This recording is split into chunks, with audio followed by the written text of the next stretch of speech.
श्री कृष्ण कन्हैया लाल की जय। श्री निजानंद स्वामी की जय। श्री प्राणनाथ प्यारे की जय।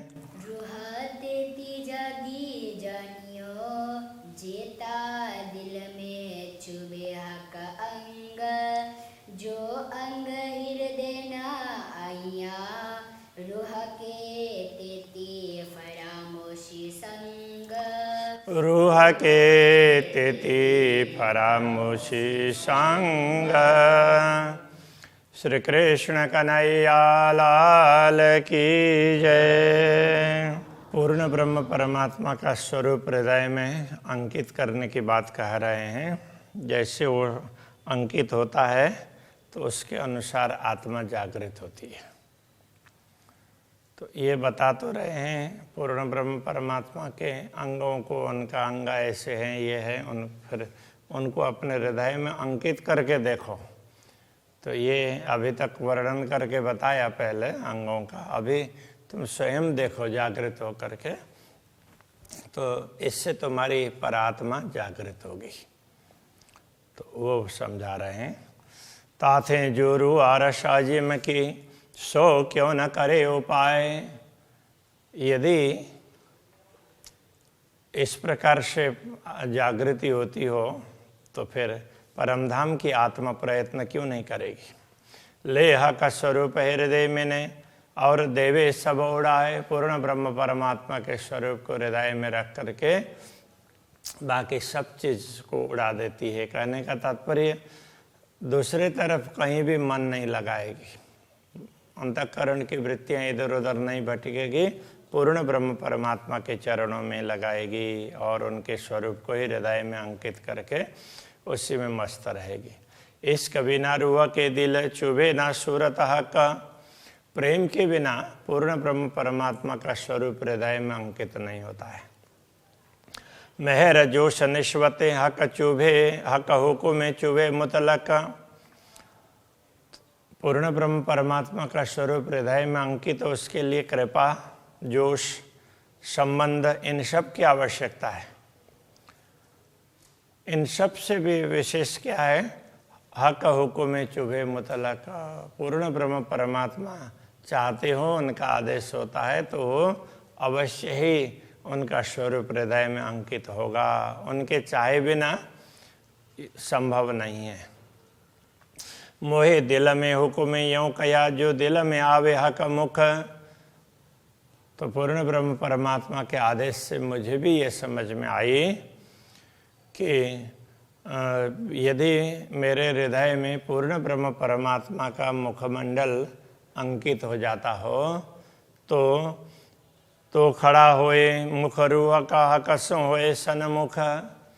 तो परमधाम में परात्मा का मुखमंडल भी जागृत होगा और पूर्ण ब्रह्म परमात्मा के स्वरूप का दर्शन करेगा उनके सम्मुख, क्योंकि परात्मा तो उनके सम्मुख ही बैठी हुई है। तो उनका मुखमंडल जागृत होगा और पूर्ण ब्रह्म को देख पाएगी। अधुर हरवटी नासिका दंत जुवा और गाल। तो मुखमंडल में क्या है, अधर है, हरवटी चिबुक, नासिका, दंत, जुवा जिह्वा वगैरह, दंत दंतावली जिह्वा, गाल ये कपोल गाल प्रदेश। जो अंग आया हक दिल में उठे, रूह अंग उससे मिसाल। जो अंग हमारे हृदय में अंकित हो जाएंगे उस प्रकार से हमारी परात्मा जागृत हो जाती है। जो तुम ग्रहे हक नयन को, तो नजर खुले रूह नयन। यदि तुमने पूर्ण ब्रह्म परमात्मा के नयन कमलों को हृदय में अंकित कर लिया तो तुम्हारी भी दृष्टि खुल जाएगी परात्मा की। तब आशिक और माशुक के होए नयन नयन से सैन। तब आशिक और माशुक, अनुरागिनी आत्मा और पूर्ण ब्रह्म परमात्मा के बीच आँखों से ही बातचीत हो जाएगी। आँखों के संकेत को आत्मा समझ पाएगी।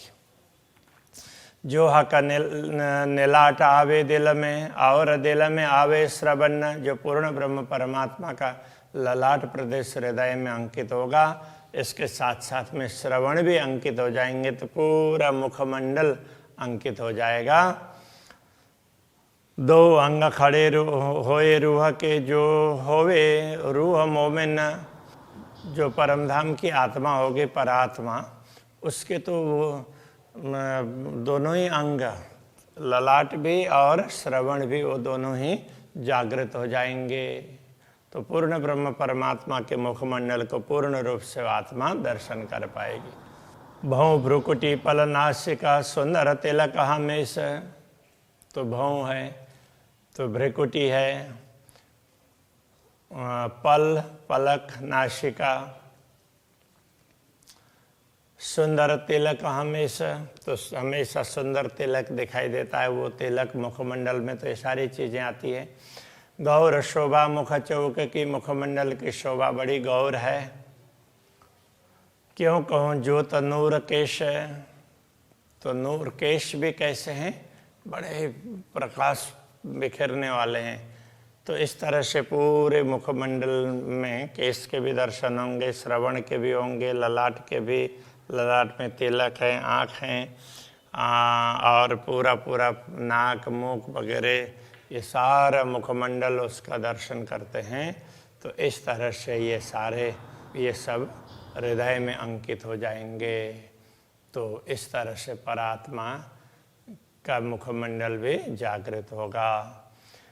ए अंग जेते मैं कहे आवे रूह के हृदय हक, मैंने जितने अंगों का वर्णन किया अभी तक, वो सारे अंग पूर्ण ब्रह्म परमात्मा के यदि आत्मा के हृदय में अंकित हो जाएं तो ते अंग रूह के उठ खड़े होए बेशक, वो अंग परात्मा के जागृत हो जाएंगे, खड़े हो जाएंगे। कहने का तात्पर्य जागृत होंगे। पाग बनी शिर सारंगी, इन जुआ कहे न जाए। अब मुखमंडल की बात कर रहे हैं तो फिर साथ में पाग की भी बात की। तो पाग भी सारंगी के आकार का पाग है, बहुत सुंदर है। इसका वर्णन इस जिह्वा से नहीं हो सकता। ए जुगत जोत क्यों कहो, जोहा के बांधे दिल लाए। तो पूर्ण ब्रह्म परमात्मा दिल लगा करके उसको बांधते हैं अपने सिर पर। तो ब्रह्मात्माएं ये देख करके बड़ी प्रसन्न होती है। तो इस युक्ति का वर्णन मैं क्या करूं। अतंत शोभा सुंदर, चढ़ते चढ़ते तरफ चारों तरफ उसकी शोभा एक से एक आगे चढ़ती हुई जाती है। जिधर से देखो उधर ही वो शोभा बढ़ती हुई दिखाई देती है। जित देखो तित अधिक शोभा न आवे माहे सुमार, जिधर देखते हैं उधर ही वो विशेष लगता है। तो इसलिए शोभा का कोई पारावारी नहीं है। एक है डाहिर देख रही है, दिल में रहे दायम। उनका वक्षस्थल को यदि हम अपने हृदय में अंकित कर पाएंगे तो हमें ऐसा बना रहेगा। सो हैड़ा अंगरूह का उठ खड़ा हुआ कायम। फिर ब्रह्मात्मा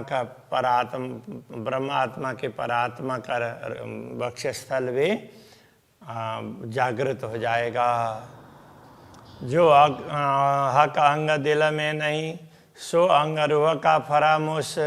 पूर्ण ब्रह्म परमात्मा के अंग प्रत्यंग में जो अंग नहीं दिखाई देंगे, उसके दिल में अंकित नहीं होंगे, उतने उतने अंगों में आत्मा की फरामोशी होगी, नींद होगी।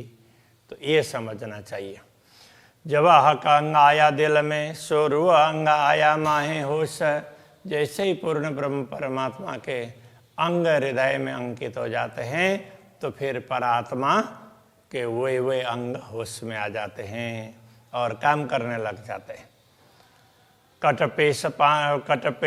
पेट पाँच से हक के, पीठ खबे कांध केश।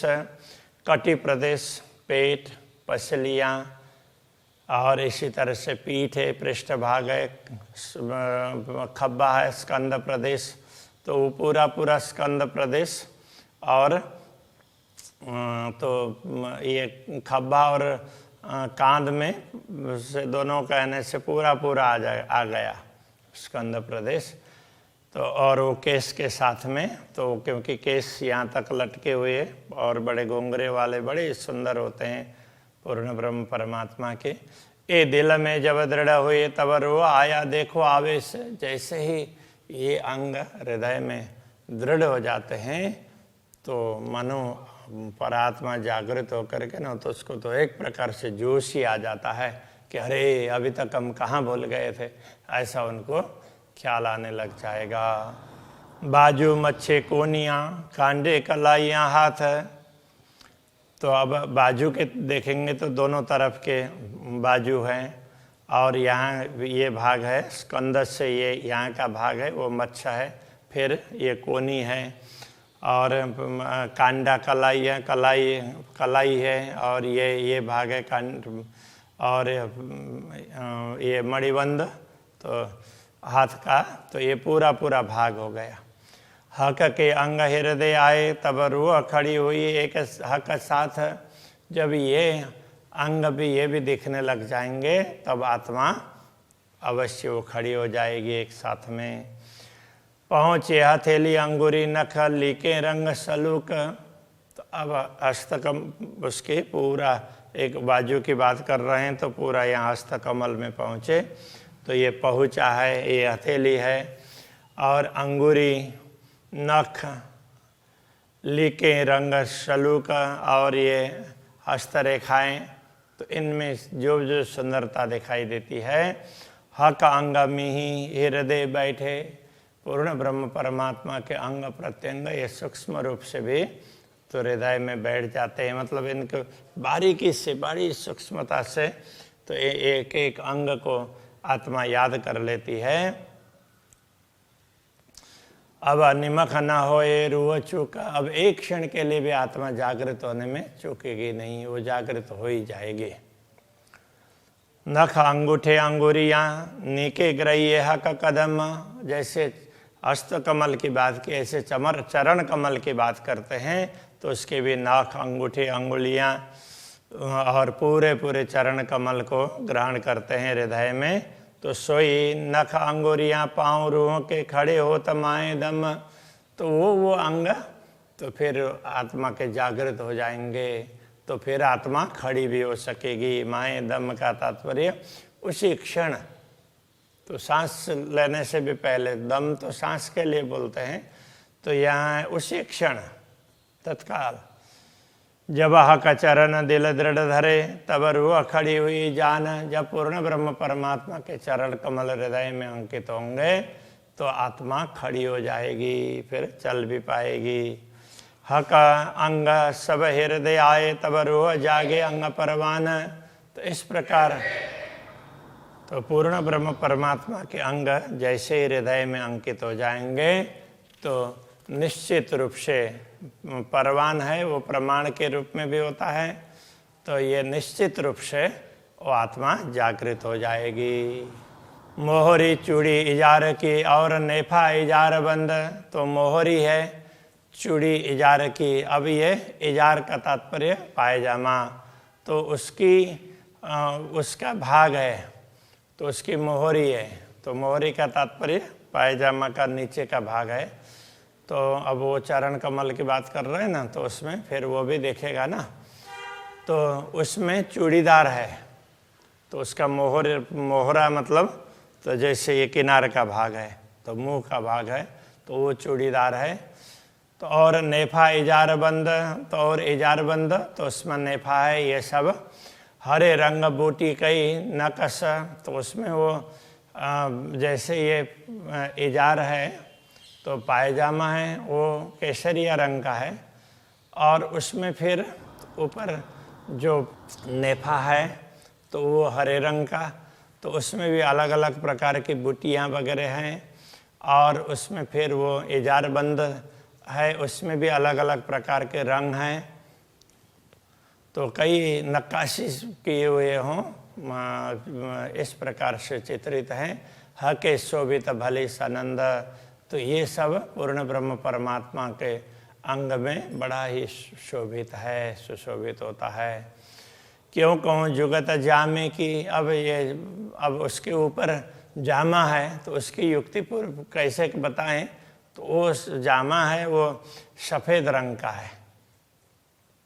हरे पर उज्जवल दीवान दावन, तो वो अब वो नेफा जारबंद, तो उसके हरेपन के ऊपर में तो सफ़ेद है, तो सफ़ेद में हरापन भी दिखता है। तो हरे पर उज्जवल दावन, तो उज्जवल सफ़ेद रंग का है, तो वो अंदर की थोड़ी थोड़ी आभा दिखाई देती है।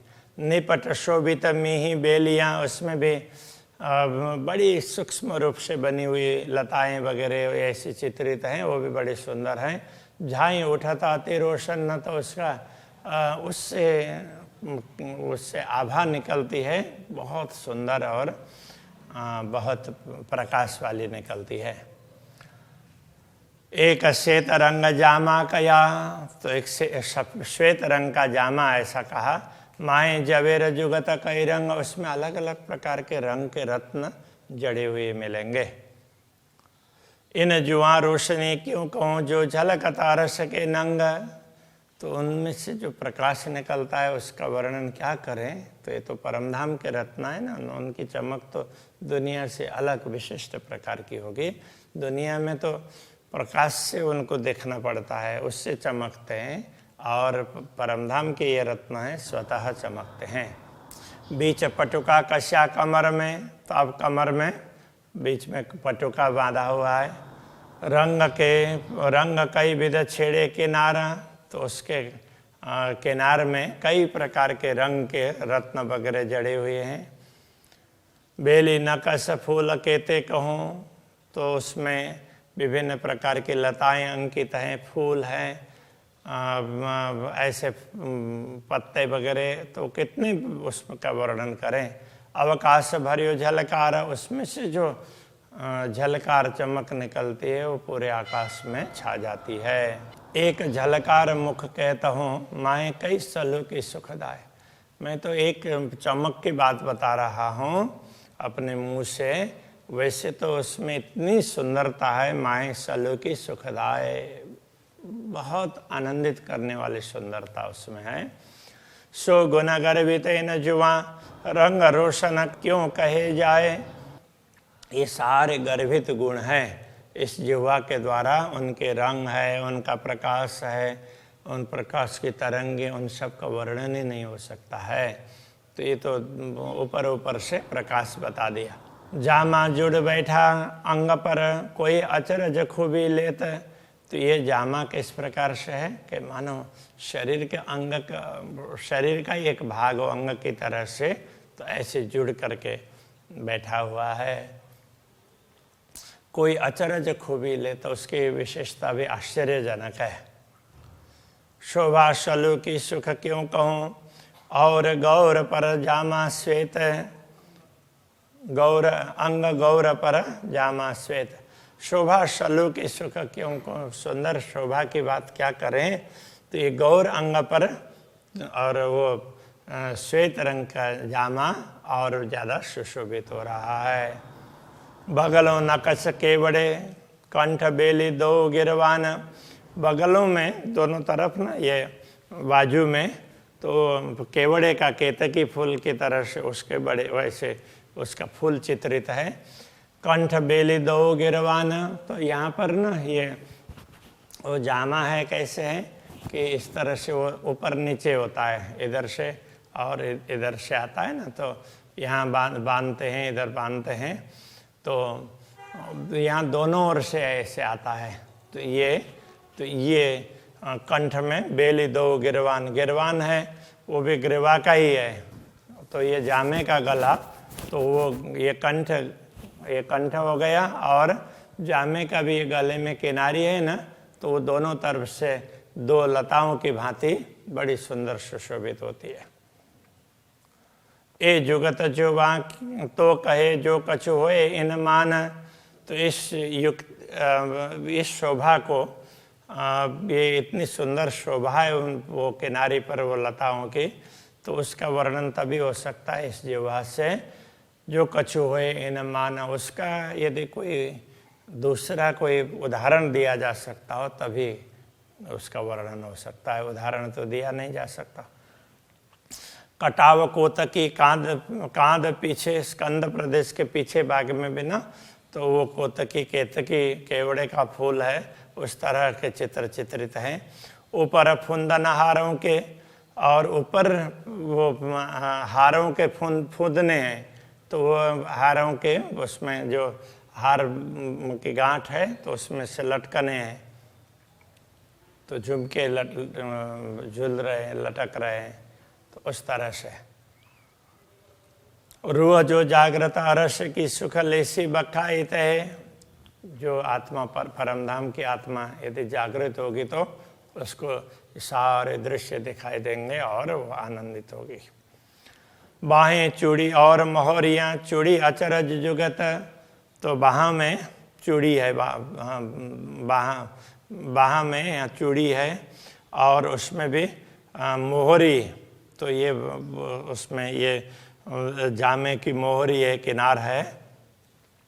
चूड़ी अचरज जुगत, तो वो भी चूड़ी की तरह से दिखाई देती है, और आश्चर्यजनक ऐसा होता। चूड़ी तो है ही, साथ साथ में वो भी इस प्रकार से चित्रित है कि वो भी चूड़ी जैसी लगती है।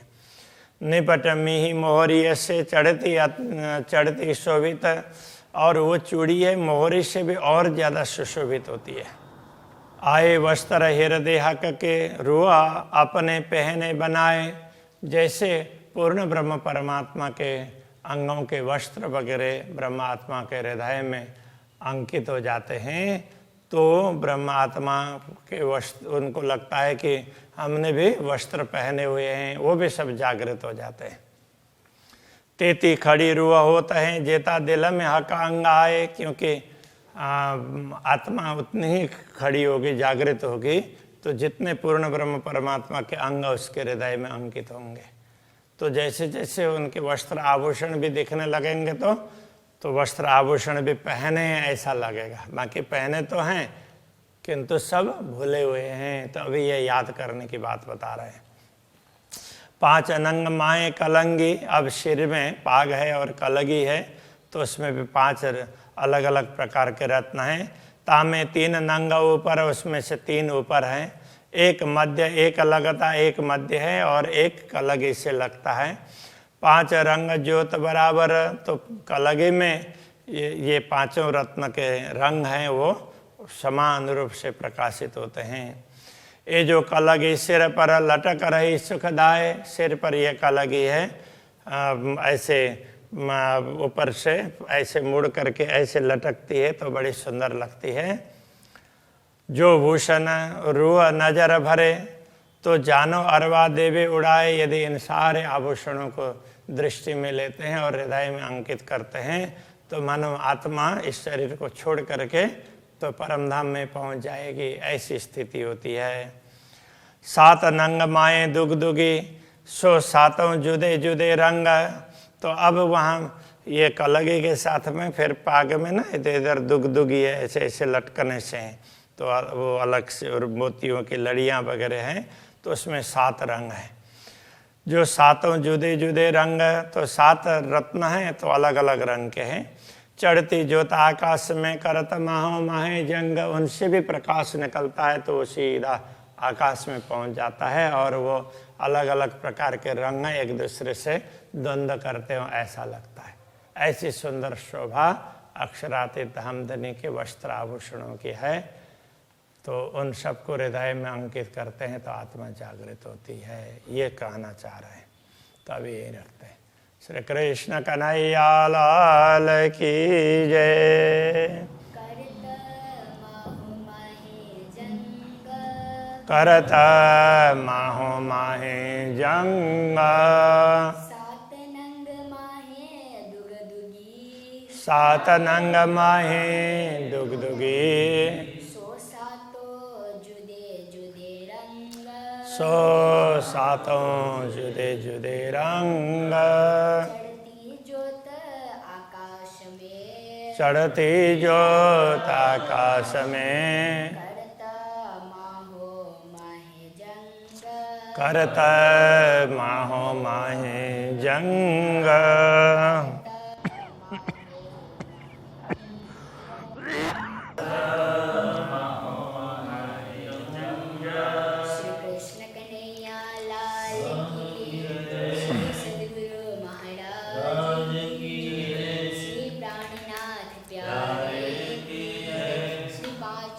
तन पुरी राज